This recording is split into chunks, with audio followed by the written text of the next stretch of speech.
मेरे विधवा होने के बाद भी मेरे देवर ने रोज रोज रात को घर से बाहर बुलाकर मेरी हेलो दोस्तों, मेरी नाम सपना कुमारी है।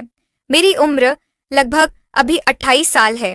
मेरी शादी कल लगभग अभी 2 साल होने ही वाले थे, तभी मेरे पति दुनिया छोड़कर चले जाते हैं। मैं इस भरी जवानी में रात दिन तारापती रहती थी। उनके लिए मैं वहां पर अपने घर पर ससुर जी और अपने सास के साथ रहती थी, और मेरा एक देवर छोटा है जिसकी उम्र लगभग अभी 18 साल होने ही वाली होगी। क्योंकि मेरे देवर अपने पढ़ाई करने के लिए पटना में रूम लेकर रहते थे, वह गर्मी की छुट्टी में घर पर आए हुए थे। आते ही वह बोलते हैं कि भाभी आप तो बहुत ज्यादा मोटी हो गई हो। मैं बोली कि हाँ देवर जी। तभी वह मजाक मजाक में ही बोलते हैं कि अगर भैया आज रहते तो आप शायद इतनी मोटी नहीं होती। तभी मैं बोलता हूँ कि आज देवर जी आप हो ना। बोलते हैं कि मैं क्या कर सकता हूँ। मैं बोली कि क्यों, मेरे में आपका हक नहीं है क्या? तभी वह बोलते हैं कि आप भी ना भाभी कैसे कैसे बातें करते रहती हैं। एक दिन की बात है, जब जब मेरे मम्मी पापा कामाख्या धाम घूमने के लिए गए हुए थे, उसे दिन घर पर मैं और मेरे देवर ही थे। तभी मेरे देवर जी मेरे पास आकर बैठ जाते हैं और बोलते हैं कि भाभी मैं आपसे एक बात बोलूं। मैं बोली कि बोलिए। तभी वह बोलते हैं कि भाभी आप मुझे अपना काम करवाओगे क्या? मैं बोली कि आप ये कैसी बातें कर रहे हैं? तभी वह बोलते हैं कि उसे दिन आप ही ने कहा था ना भाभी कि मुझ में तो आपका आधा हक बनता है।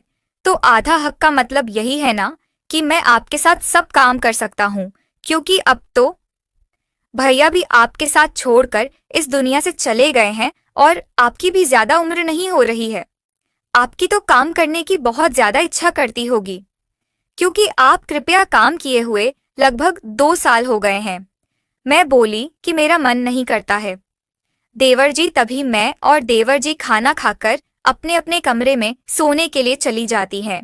तभी मैं रात को गर्मी होने के कारण उठकर बाहर घूमने के लिए चली आती हूँ। तभी मुझे कुछ महसूस होता है कि मेरे देवर जी के कमरे से कुछ अजीब सी आवाज आ रही थी। तभी मैं जाकर देखती हूँ तो मेरे देवर जी अपने हाथ से ही अपना काम कर रहे थे। तभी मैं उनका दरवाजा खोलकर सीधे उनके पास जाकर मैं बैठ जाती हूँ, क्योंकि मेरी भी मन बहुत ज्यादा काम करवाने की कर रही थी। तभी मैं अपने देवर जी से बोलता हूँ कि देवर जी आप अपने हाथ से ही काम चलाएगा क्या? तभी वह बोलते हैं कि भाभी आप तो देने वाली है नहीं। मैं बोली कि ऐसा बात नहीं है। तभी मेरे देवर जी मेरे ऊपर चढ़ जाते हैं और काम काम करना स्टार्ट कर देते हैं। तभी मैं उनसे बोलती हूँ, क्या रे देवरा जी अब तो आराम आराम से काम कीजिए, आज तो घर में कोई नहीं है।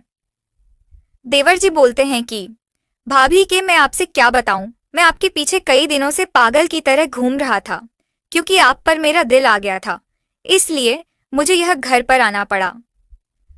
क्योंकि मेरे कॉलेज पर तो छुट्टी नहीं मिलती है, इसलिए मैं अपने कॉलेज से छुट्टी मांगकर घर पर आपके लिए ही आया हूँ, क्योंकि मुझे पता था कि पापा और मम्मी कामाख्या धाम घूमने के लिए जा रहे हैं।